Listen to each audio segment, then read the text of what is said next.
أرست زينام جبن قعزينا تكالاوي بزخنا سرارحة بصنعات مكلاسن مكلخالن يقبا كبلو بريزيدنت تاياز قسلاسي قليزهم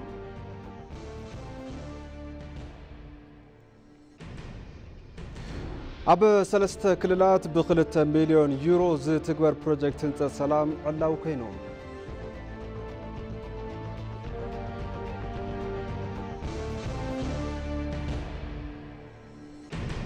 كاب زينات تشاينا بزحلف 10 أوارح بمشطة ناب أمريكا كاب زلاقة المخاين كل تنتويت 9 بليون دولار كم زرقبات تقليزهم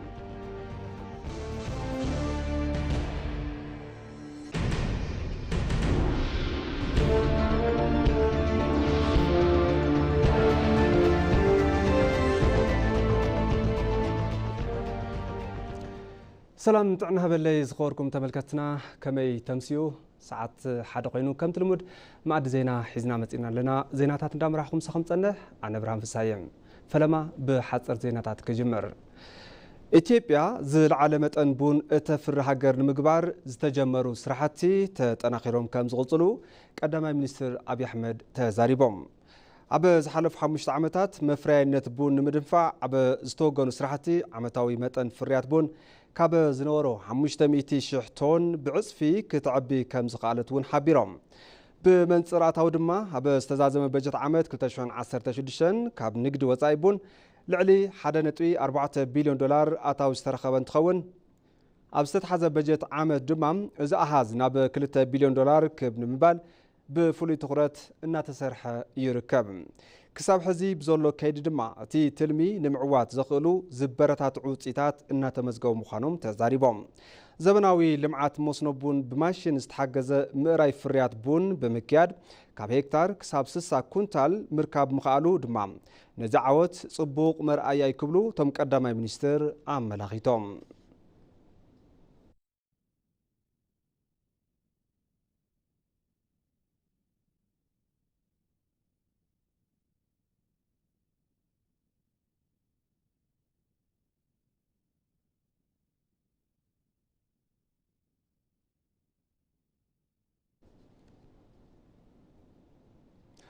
ريفورمتات أغلغلوت إلكتريك إثيوبيا وصيتاوي نمغبار تخرت منغستي تطناخيرو كقصل يكبلو مكتل قدامي منستر تمسكن طرونه غليصوم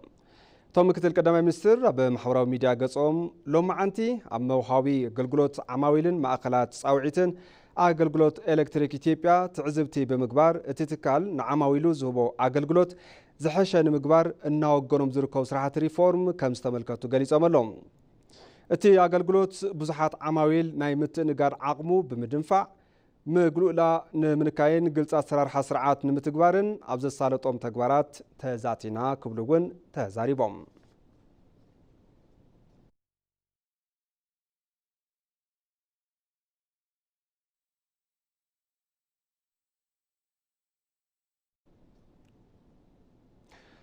أب سلسة كللات ب3 مليون يورو تكبر بروجكت هنصت سلام علاو خوينوم وورلد فيجن إثيوبيا مس وورلد فيجن أستراليان حبرت أوروبان بمتحبار أب كللات تግራይ أمحاران بنشانغول غمزن تكبر بروجكت هنصت سلام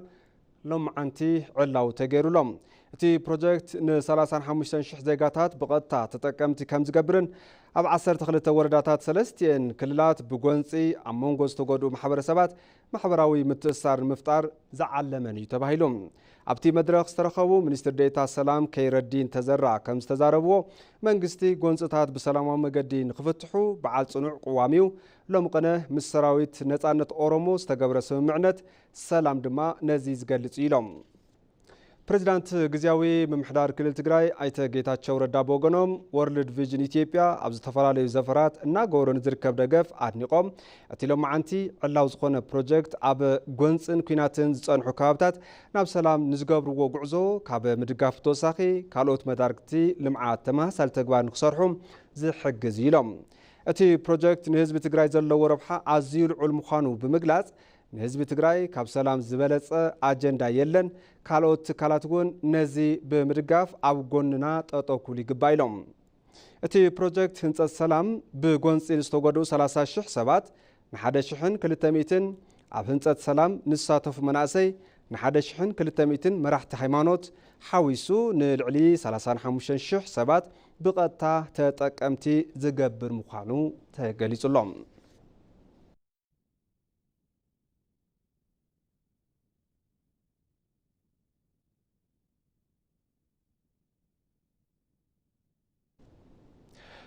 ሃገራዊ ቦርድ መረፃ ኣብ 11 ፓርክታት ንዝሕለፎ ውሳነ ቅርታም ሃገራዊ ቦርድ መረፃ ኣብ 11 ፓርቲታት ንዝሕለፎ ውሳነ እገዳ ኣልዒሉሎም። ሃገራዊ ቦርድ መረፃ ኢትዮጵያ 11 ጥቅምቲ 2017 ዓ.ም ምስ ሓፈሻዊ ጉባኤ ኦዲትን ካብ ቁፅሪ ኣባላት ደቂ ኣንስትዮ ምስ ዝርከብ ድጋፍ ገንዘብን ብዝተተሓሓዘ ኣብ 11 ፓርቲታት ውሳነ እገዳ ምሕላፉ ዝፍለጥ እዩ። መልሲ የቕረታን መከላኸልን ዘቕረቡ 5 ፓርቲታት ብሄራዊ ምንቅስቓስ ወላይታ፣ ፓርቲ ኣዲስ ትውልድ፣ ዴሞክራሲያዊ ምንቅስቓስ ህዝብታት ጋምቤላ፣ ዴሞክራቲክ ሕብረት ኢትዮጵያን ፓርቲ ፍትሕን ዴሞክራሲን ኣገውን ጉዳዮም መርሚሩ እግድኡ ከም ዘልዕለ ፍሊጡሎም። እቶም ፓርቲታት ነቲ ዝሓለፈ ስሕተት ከም ዘይደግሙን ኣብ ቀጻሊ እውን ዘቕርብዎም መረዳእታታት ብሕጋዊ ኣገባብ ጥራሕ ከም ዝንቀሳቐሱን ብምእማን ሃገራዊ ቦርድ መረፃ ኣፍሊጡሎም።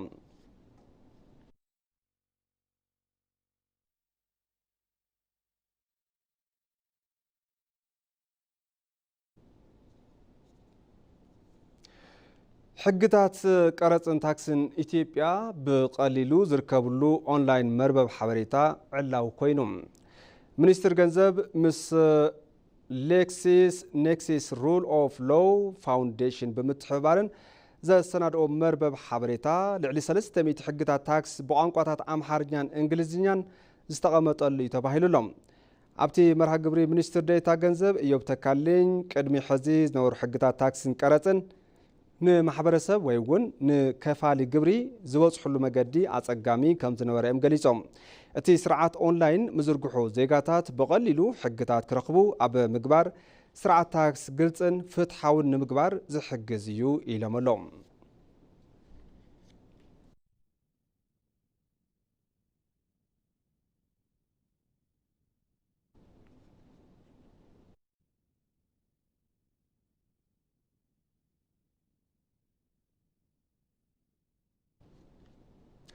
ሓደ 169 ስርዓት ዘይኮኑ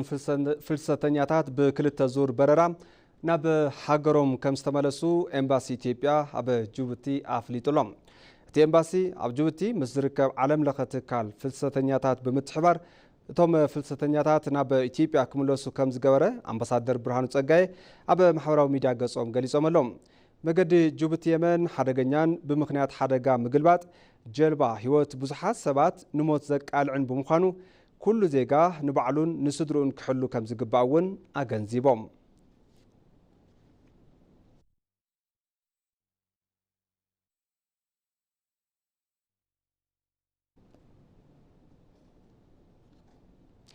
ተመልከቲ ሕዚ ድማ ብዝርዝር ናብ ዝሓዝናዮም ዜናታት ክሕልፈኩም። ብስነ ምግባር ዝተሃንፁ መናእሰይ ምስ ትካላዊ ኣሰራርሓ ተዋዲዶም ዝጓዓዙሉ ዕድል ክፍጠር ፃውዒት ቀሪቦም።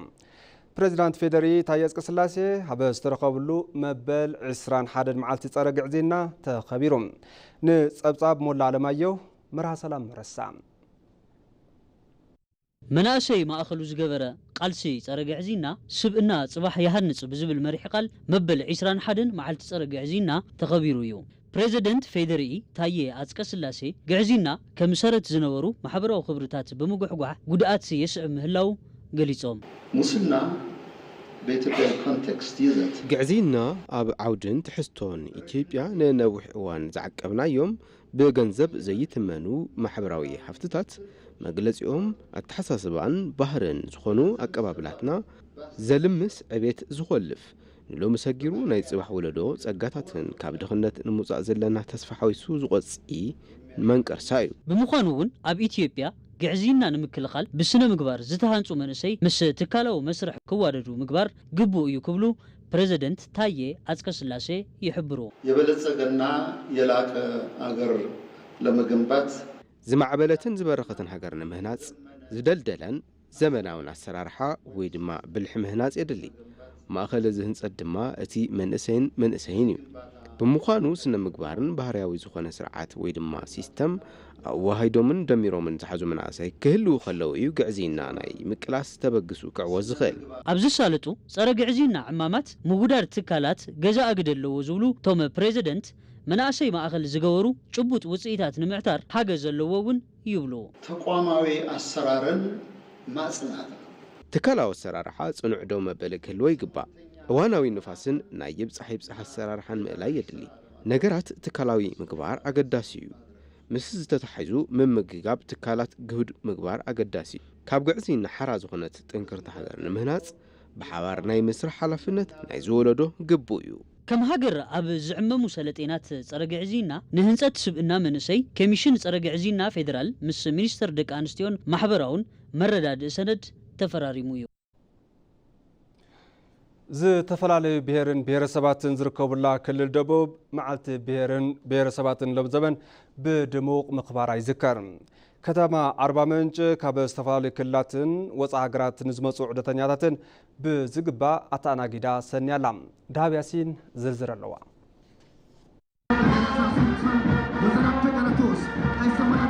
በብዓመቱ ኣብ ዝተፈላለያ ክልላት ዝበዓል መዓልቲ ብሔር ብሔረሰባትን ህዝብታትን ኢትዮጵያ ሎሚ ዘበን እውን ኣብ ደቡብ ክልል ኢትዮጵያ ከተማ ኣርባ ምንጭ ብልዑል ጽምብል ተባዒሉ እዩ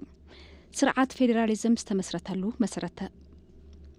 መሰረት ማዕርነት መንነት ባህሊ ሃይማኖት ዝኾነ ህዝብታት ብመንነቶም ንኽሕበኑ ዝሓገዘ መርኣያ ህብረ ብሔራዊነት እዩ እቲ ዕለት ኣብቲ ዕለት ቀዳማይ ሚኒስተር ዶክተር ኣብይ ኣሕመድ ሓዊሱ ኣፈ ጉባኤ ፌዴሬሽን ኣገኘሁ ተሻገር ምክትል ቀዳማይ ሚኒስተር ርእሳነ ምምሕዳር ክልላትን ብርክት ዝበሉ ላዕለዎት ሓለፍቲ መንግስትን ተረኺቦም እዮም ክልል ደቡብ 32 ብሔር ብሔረሰባት ዝርከቡላ ሓምለዋይ ምድሪ መፈልፈሊት ቃላይ ኣባያን ጫሞን ዝርከቡላ ኣርባ ምንጭ ካብ ዝተፈላለዩ ክልላት ዝመፁ ኣጋይሽ ተቐቢላ ኣተኣናጊዳ እያ ኣብቲ በዓል መደረ ዘስምዑ ቀዳማይ ሚኒስተር ዶክተር ኣብይ ኣሕመድ ንሓበራዊ ባህሊ ደው ምባል በኢትዮጵያውነት ምሕባን መስራሕን ከም ዘድሊ የጋሞ ህዝብ የራሱ ታሪክ የራሱ ባህል የራሱ ቋንቋ ያለው ህዝብ ነው ማሕበረሰብ ጋሞ ናይ ባዕሉ ታሪክ ባህሊ ቋንቋ ዘለዎ ማሕበረሰብ እዩ ኮይኑ ግን ናይ ኦሮሞ ኣምሓራ ትግራይ ሶማሌ ዓፋር ቤንሻንጉልን ጋምቤላን ታሪክ ክረብሐሉ ዝኽእል ኣብ ማዕቐፍ ኢትዮጵያውነት እዩ ኣብ ማዕቐፍ ኢትዮጵያውነት ሓበራዊ ታሪክ ሓበራዊ ባህሊ ሓበራዊ ውርሻ ብሓባር ዝተፈጸመ መስዋዕትነት ስለ ዘሎን ዓብላሊ መንነት ስለ ዝህበና ካብ ውልቃውን ካብ ነፀላ ከባቢ ድሌትን ባህገን ብዘለለ ብኢትዮጵያዊ ባህጊ ብሓባር ደው ምባል ንኹለና ክብርን ብራኸን ስለ ዝኾነ ብኢትዮጵያውነት ከምኡውን ሕብረ ብሔራዊ ሓድነት ዘኽበረ መንገዲ ብሓባር ክንተግህ ክንጽዕር ክንሰርሕን ንብልጽግናና ብሓባር ደው ክንብልን ብልዑል ትሕትና ጻውዒተይ ክቐርብ ይደሊ ታላቅ ትሕትና ጥሪን ላቀርብ እፈልጋለሁ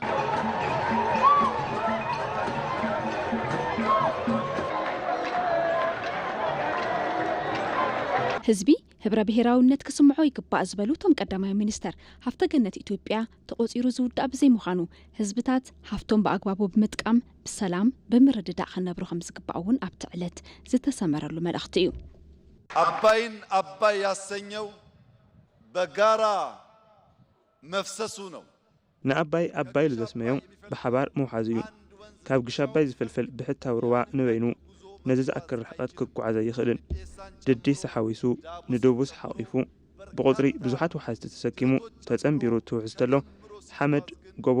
ኣግራብ ከይዓገቶ ዝረኸቦ እናውደቐ እናሰዓረ ክሳብ ቃሕ ዝበሎ ምጓዓዝ ይኽእል እቲ መውሐዚ ሕብረ ብሔራዊ ዛንታ ይበሃል እቲ ምጽንባር ድማ ኢትዮጵያውነት ስያሜው እዩ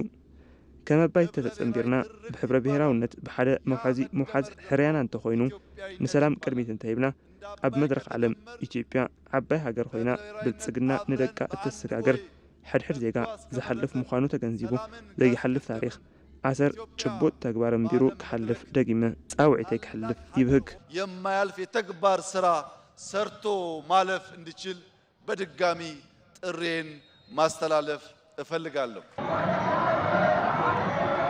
ናይ ሎም ዘበን መዓልቲ ብሄር ብሄረሰባትን ህዝብታትን ኢትዮጵያ ካብ ካሊእ እዋን ፍልይ ዘብለውን ኣብ ክልል ኦሮሚያ ዝነበሩ ዕጡቃት ጻውዒት ሰላም ተቐቢሎም ዘተመሪጾም ናብ ሕብረተሰብ ንምጽንባር ዝወሰንሉ ሰላም መሪጾም ናብ ተሓድሶ ዝኣተውሉ እዋን ምዃኑ እዩ። ብተወሳኺ እውን ኮሚሽን ሃገራዊ ዘተ በብክልሉ ዘካይዶ ዘሎ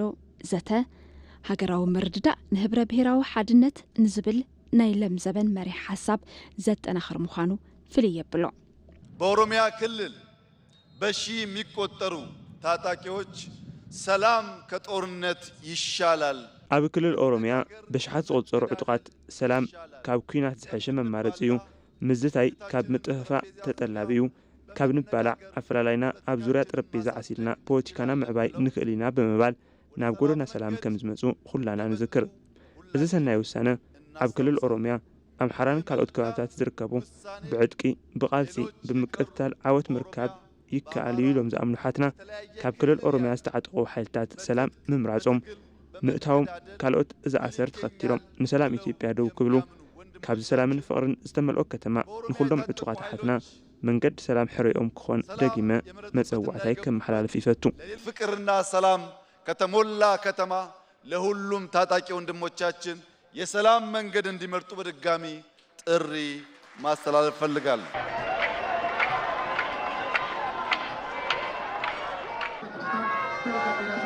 ኣብ ከተማ ኣርባ ምንጭ ብዛዕባ ሰላምን ምዕባለን ፓናል ዘተ ተሳሊጡ እዩ። ካብ ዝተፈላለዩ ክልላት ዝመፁ ጉጅለ ባህሊ ብሄር ብሄረሰባትን ህዝብታትን ኢትዮጵያ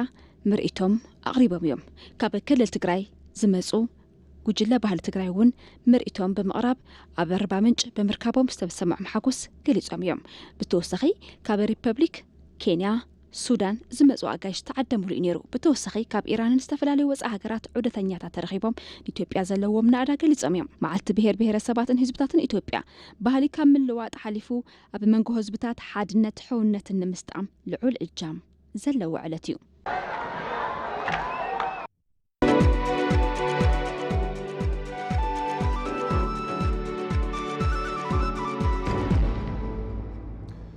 ተመልከቲ ማዲ ዜና ሕዝውን ይቕፅል። ሕዚ ድማ ናብ ዜና ዕዳጋ ከስግረኩም። መገዲ ኣየር ኢትዮጵያ ምስ ግሩፕ ኣቪዬሽን ሄናን ቻይናን ግሩፕ ኤምፖርት ሺያመንን ብሓባር ንምስራሕ ተፈራሪሞም። ምስ ግሩፕ ኣቪዬሽን ሄናን ቻይና ዝተፈረመ ሰነድ ስምምዕነት እንትኸውን ምስ ግሩፕ ኤምፖርት ሺያመን ዝተፈረመ ድማ ስምምዕነት ስትራቴጂክ ምትሕባር ከም ዝኾነ ተገሊጹ ኣሎ። እቲ ስምምዕነት ኣብ መንጎተን ትካላት ዘሎ ምትሕባር ንምዕባይን ኣብ ዓውዲ ጽዕነት ካርጎ ዝተቐላጠፈ ኣገልግሎት ንክህቡን ዘኽእል እዩ ተባሂሉ ዝተፈረሙ ስምምዓት ኣብ ማዕቀፍ ልምዓት ፈጠራ ክፍፍል ሃፍትን ኣብ ማሕበራዊ ተረባሕነትን ዝተመስረቱ ከም ዝኾኑ ሓበሬታቲ መገዲ ኣየር የረድእ።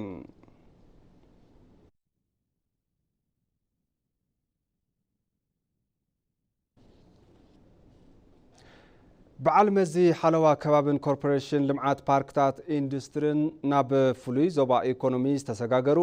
10 ፓርክታት ኢንዱስትሪ ዓለም ለኸ ኣፍልጦ ክረኽቡ ንምግባር ዘኽእል ስምምዕነት ሎማዓንቲ ተፈራሪሞም። ነቲ ስምምዕነት ምክንያት ብምግባር መደረ ዝገበሩ ዋና ዳይሬክተር በዓል መዚ ሓለዋ ከባቢ ሌሊሴ ነሜ እቲ ስምምዕነት ፍሉያት ዞባታት ኢኮኖሚ ዓለም ለኸ ኣፍልጦ ንክረኽቡ ካብ ዝተፈላለዩ ሃገራት ኢንቨስተራት ብምስሓብ ፓርክታት ኢንዱስትሪ ዓለም ለኸ ደረጃኦም ሓልዮም ንኽለምዑ ጥጡሕ ባይታ ይፈጥር ይለን። ዋና ፈጻሚ ስራሕ ኮርፖሬሽን ልምዓት ፓርክታት ኢንዱስትሪ ፍሳይ ታገሱ ብወገኖም እቲ ስምምዕነት ናብ ፍሉይ ዞባ ኢኮኖሚ ዝተሰጋገሩ ፓርክታት ኢንዱስትሪ ዓለም ለኸ ኣፍልጦ ንክረኽቡን ኣብቲ ዘፈር ዝዋፈሩ ሰብ ሃፍቲ ንምስሓብን ዓብይ ግደ ኣለዎ ኢሎም። ኣብዚ ሒዝናዮ ዘለና ዓመት ካብ ዝተፈላለዩ 10 ፍሉይ ዞባታት ኢኮኖሚ ውሽጢ 4 ፓርክታት ኢንዱስትሪ ዓለም ለኸ ኣፍልጦ ንክረኽቡ ክግበር እዩ ክብሉ ሓቢሮም።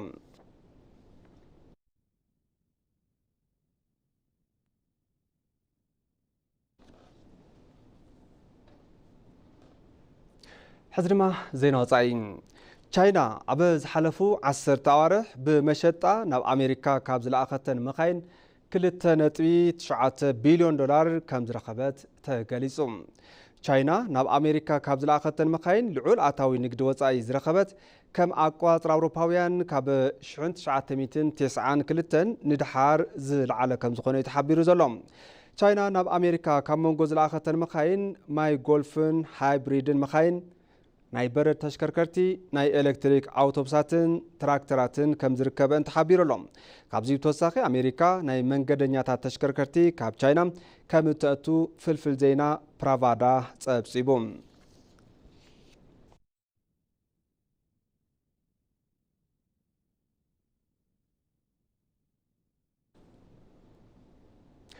ማዕድ ዜና ቅድሚ ምዝዛምና ቀንዲ ዜናታት ዝዕለት ከዘኻኽረኩም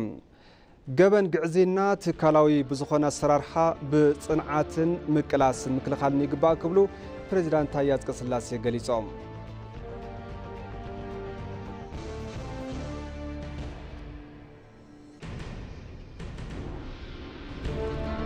ኣብ 3 ክልላት ብ2 ሚልዮን ዩሮ ዝትግበር ፕሮጀክት ህንጸት ሰላም ዕላው ኮይኑ